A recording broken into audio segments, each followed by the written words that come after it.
Welcome back. We're joined this week by the Human Services Minister Tanya Plibersek, Tim Wilson from the Institute of Public Affairs, Christina Keneally, the former Premier of New South Wales, and the Shadow Minister for Disabilities, Senator Mitch Fifield. We had some mixed news on the economy this week. Growth figures for the June quarter were better than expected, pretty healthy rebound after the summer floods and cyclone, but then unemployment unexpectedly rose to 5.3%. Tim Wilson, what's going on in the economy? Well, I think people are just deeply uncertain and don't really understand what the state of the economy is. We get these wonderful figures in terms of the mining industry, but, you know, a lot of people on the eastern seaboard of the country don't feel it's necessarily directly affecting them, or if it is, it's through indirect measures. And so a lot of people don't know. There's massive spending going on in some sectors of the economy and not others. But looking forward over the next 12 months, that uncertainty isn't actually going to dissipate, because for a lot of small businesses in particular out there who are, you know, teetering on whether to hire new people or not and wondering what the effect of the carbon tax is going to be on their business and whether it's going to affect consumer sentiment and consumer spending, as well as the impact obviously very directly on them from flow-on costs of increased electricity prices and everything else. I think you're actually going to see unemployment actually start to grow out at the... Because of the carbon tax? Well, because of the uncertainty about the consequences do you of the carbon agree tax. with that? Well, the New South Wales government commissioned a report from Frontier Economics, and they used it to scare everyone in the Hunter and the Illawarra. Leading economists suggested you couldn't even draw those conclusions from the report. But what they didn't trumpet was that their own report, their own commission report, showed that jobs in Sydney would grow in 2020 and again in 2030, more so than if we had a business as usual, no carbon tax. Funny we didn't hear that part of the report being emphasised by the Liberal New South Wales government. So, is there uncertainty? Yes. Are certain sectors suffering? Manufacturing, a high dollar, is it hurting it? Undeniably, retail's doing it. Retailers in my electorate are screaming, yeah, and it is there are some sectors booming along, some sectors not so well, but the government's determination to return to surplus is one I think that is right. It's one that, you know, is based on the fact we have an economy that the fundamentals. It is a strong economy relative to the rest of the world. We're doing well. This is the time to return to surplus. It imposes a fiscal discipline upon the government as well, and it's the right course. Are you going to get into surplus, Tanya Plibersek? Well, we've said that we're determined to get into surplus, and I mean, times are tough. Times are tough globally, tougher than we expected. When we look at how Europe's going and how the US is going, unemployment's still high there, growth is slow, inflation's high, government debt's high overseas. So it's a very difficult situation in the world, but we are determined to return to surplus. And I think the figures that we've seen this week, there has been a slight increase in unemployment, but we're still talking about more than 140,000 extra jobs. I think 143,000 extra jobs on this time last year have been created, 750,000 jobs since we came to government. They're strong figures. And when you look at things like the ABS capital expenditure projections for next year, we're looking... Sure everyone is. I'm sure everyone is there. I'm sure now they will, because it's almost... computers now. We're talking about, I think, about $149 billion of investment projected over... It's a lot of money coming down the pipeline. next year. But that's just in capital expenditure. What about this carbon tax point, this point that people are, you know, if not outright opposed to it, they're uneasy, uncertain, unsure about what it's going to do to their business? I think people have been frightened by a lot of the negative talk that we've heard from Tony Abbott and from Joe Hockey about the economy. It would be terrific if they stopped talking down the Australian economy and started saying, we're doing great. You look around the rest of the world, in comparison to the rest of the world, we've got low debt, low deficit, low unemployment by historic and by world standards at the moment. We've got a historic amount of investment in the pipeline. Capital expenditure projections for next year are good. There's a lot of good news there too. Does the coalition take any responsibility for the sort of lack of confidence that's there in the economy?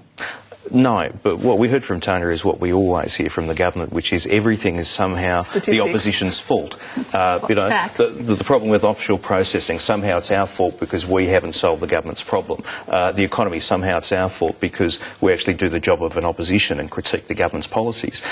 I think what's been underappreciated is the extent to which a government which looks certain, looks sure-footed, looks like they're in control, underpins both business confidence and consumer confidence.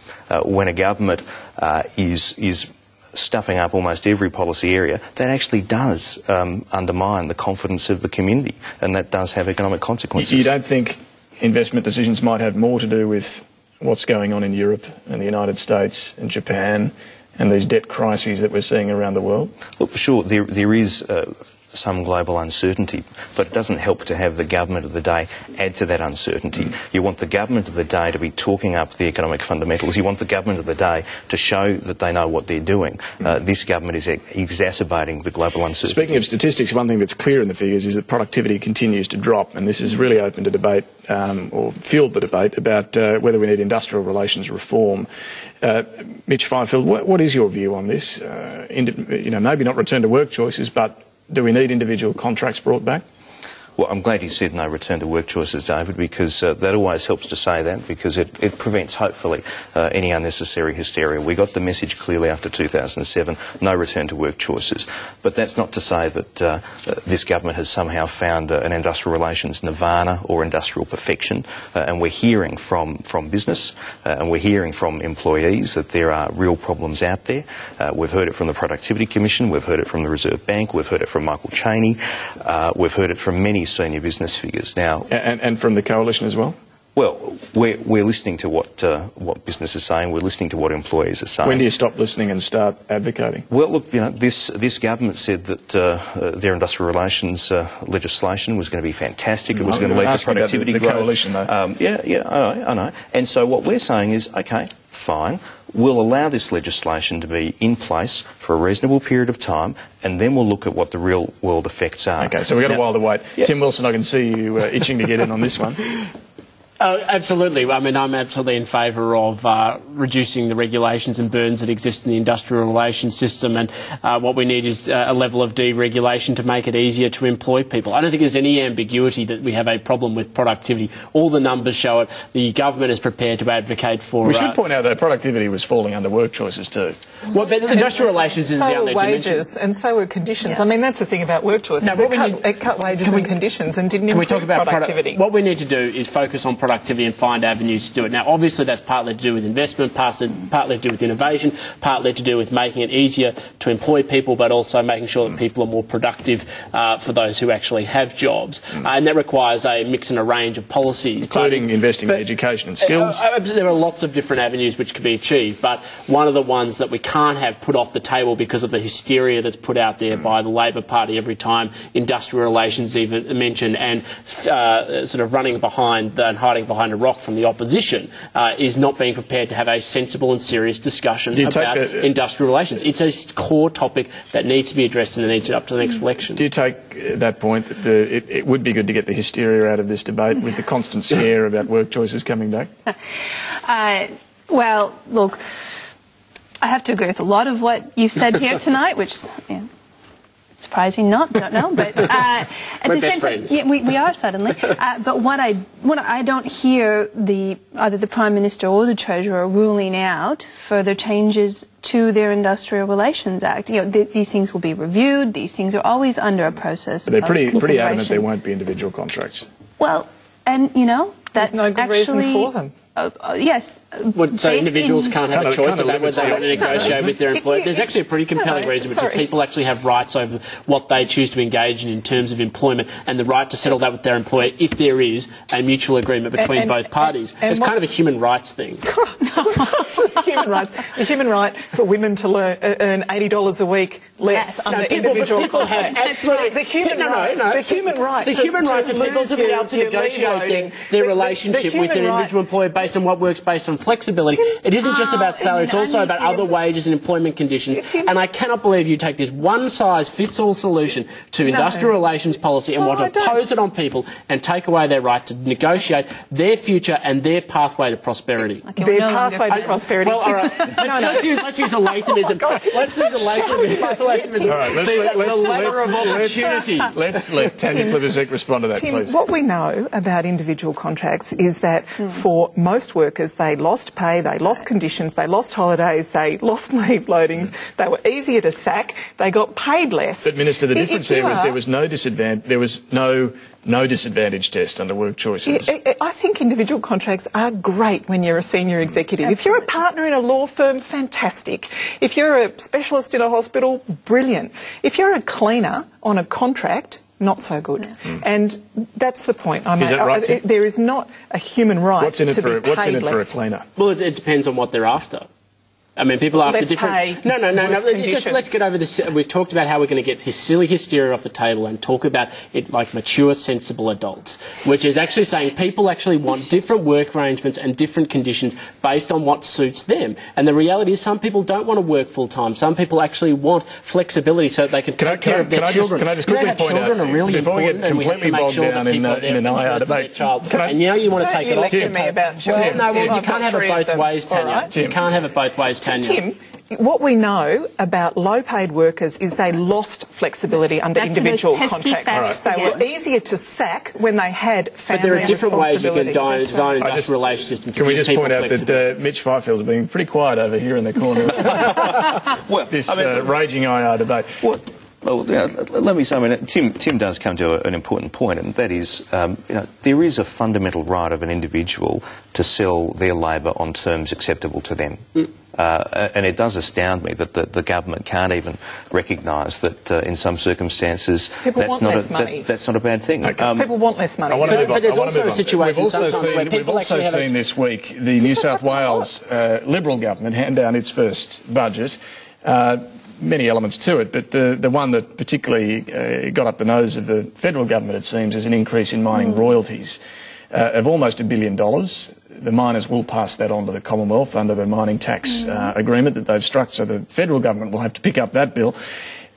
Senator Fifield, is it hypocritical for the Liberals to have argued against higher taxes on miners when you're doing it at a state level in Western Australia, now in New South Wales?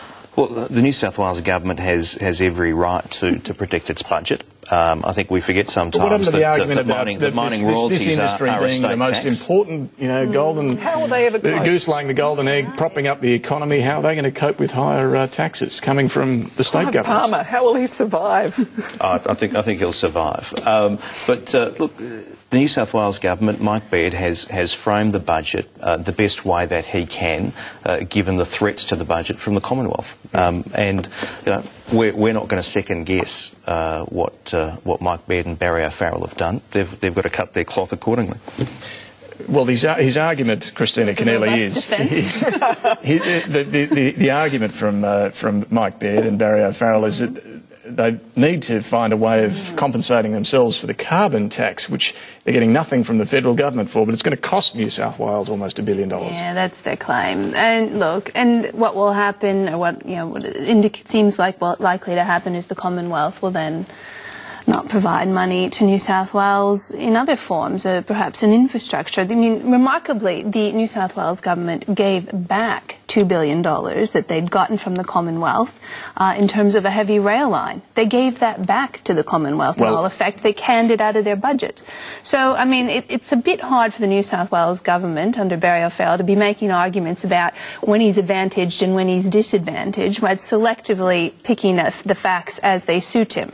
This budget is all about the politics, and Barry is incredibly interested in the politics, and you only need to look at his interview the other day on a Sydney radio station where he basically dared the Treasurer, Wayne Swan, to take money off the New South Wales government and put it in the context of marginal seats, federal seats in New South Wales. It's all a political game that he's playing. There's no game Unfortunately, about the there's fact billions New South of Wales dollars. is not getting compensated for the impact on its black coal-fired power generators.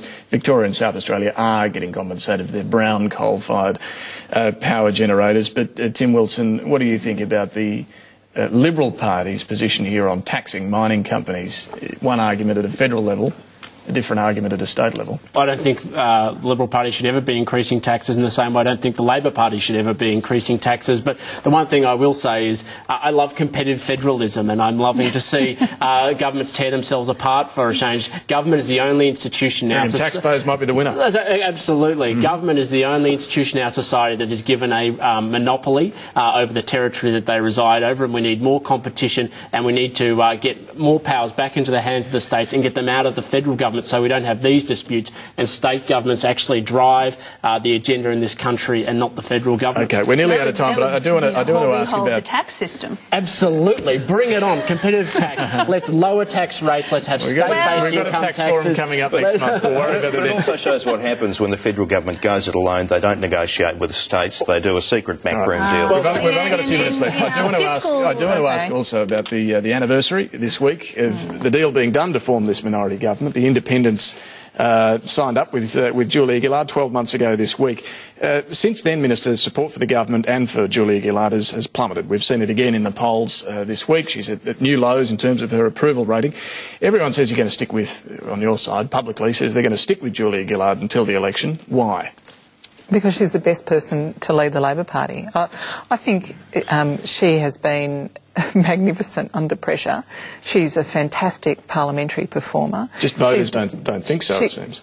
She's made a lot of tough decisions. We've got 185 pieces of legislation through the Parliament, more than John Howard got. So why are you that's thanks largely to the assistance of the coalition. Why in managing the program in both chambers. Can I make a point that both of you are going to make? As someone who actually likes small government, passing large amounts of legislation and regulations doesn't actually get me excited. Having more laws passed so you can intrude into how people live their lives is not a good outcome and not a good measure of success or Let me get back to the question about performance. You do sometimes need to pass laws to consolidate various... I don't want to go through all the legislation that's been passed, but why isn't this translating? If she's so good, so effective, why are you struggling? It's been a tough time. We've got the global financial crisis. We've had unprecedented natural disasters. We've had a setback with the High Court. Sure, these things take a toll, but we've got 2 years of reform in healthcare. We're working to introduce the National Disability Insurance Scheme. We're making huge changes to the economy, including pricing pollution for the first time. It's a big change for people to accept, but they'll see an improvement in their family budgets as well as a cleaner environment. These changes will take effect. One of the arguments against dumping Gillard for someone else is that it would represent the New South Wales disease, as it's called, where you guys churn through leaders until finally settling on your good self. What do you think of that argument? Was that a big problem for you?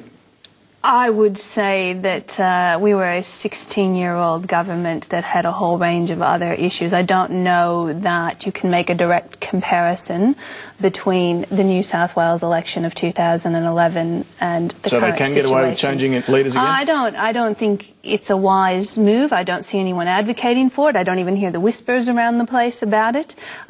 I have to agree with Tanya that Julia is remarkably strong and determined, and if I were going to back a horse, I'd be backing her to lead us to the next election.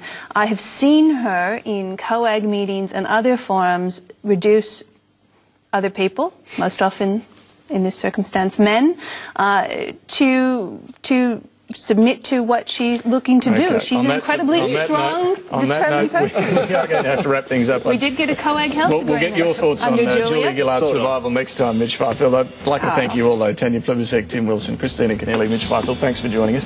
Thanks for your company as well. We'll be back same time next week. See you then.